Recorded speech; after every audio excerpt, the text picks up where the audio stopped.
আসসালামু আলাইকুম। রাজশাহী মহানগরী শাখা সাংগঠনিক সেক্রেটারি আমাদের পরিবার টুকরা সন্তান আমাদের দিনী ভাই আলী রায়হানের জানাজা পূর্ব এই সমাবেশে উপস্থিত সুতরাং আমি শহীদের পিতা ভাই আপনজনদের বন্ধু আপনাদের সন্তান মারা জানিয়ে আল্লাহ ঘোষণা দিয়েছেন আপনাদের সন্তান জীবিত। সম্মানিত ভাইরা, আবু সাইদ থেকে শুরু করে আলজাহার তাদের রক্তের কাছে এই জাতি ঋণী। এই জাতিকে এই ঋণ পরিশোধ করতে হবে।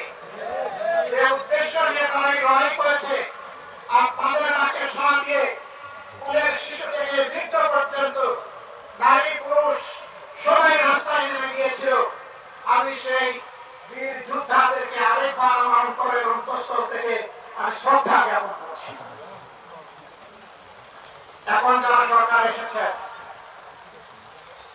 তারা আশা করি যৌক্তিক সময়ের ভিতরে তাদের কাজ সম্পন্ন করে তারা একটি নিরপেক্ষ নির্বাচনের আয়োজন করবে। কিন্তু এখন থেকে আমরা এই সরকারের কাছে দাবি করব, এই স্বাধীনতা যুদ্ধের দ্বিতীয় স্বাধীনতা যুদ্ধের যারা বীর, যারা শহীদ, যারা পঙ্গু হয়েছে, যাদেরকে গুম করে দেওয়া হয়েছে, তাদেরকে আমাদের জাতীয় জীবনে যথাযথ জায়গায় স্থান দিতে হবে। আমাদের শিক্ষায় সিলেবাসে পাঠ্যক্রমে তাদের সম্মানের জায়গা তৈরি করে দিতে হবে এবং এই পরিবারগুলোকে আজীবন গভীর শ্রদ্ধার সাথে শুধু কথাই নয় কাজেও লালন করতে হবে। আমার সম্মানিত ভাইরা, কিন্তু তারা শহীদ হয় নাই এই সমস্ত স্বীকৃতি পাওয়ার জন্য।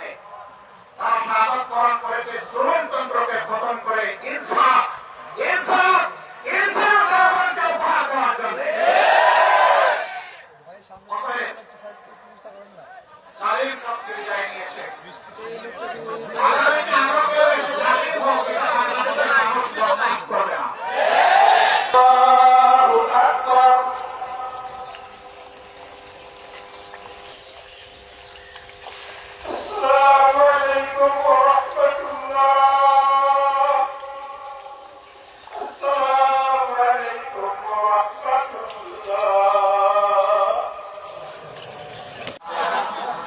সবাই সহযোগিতা করেন।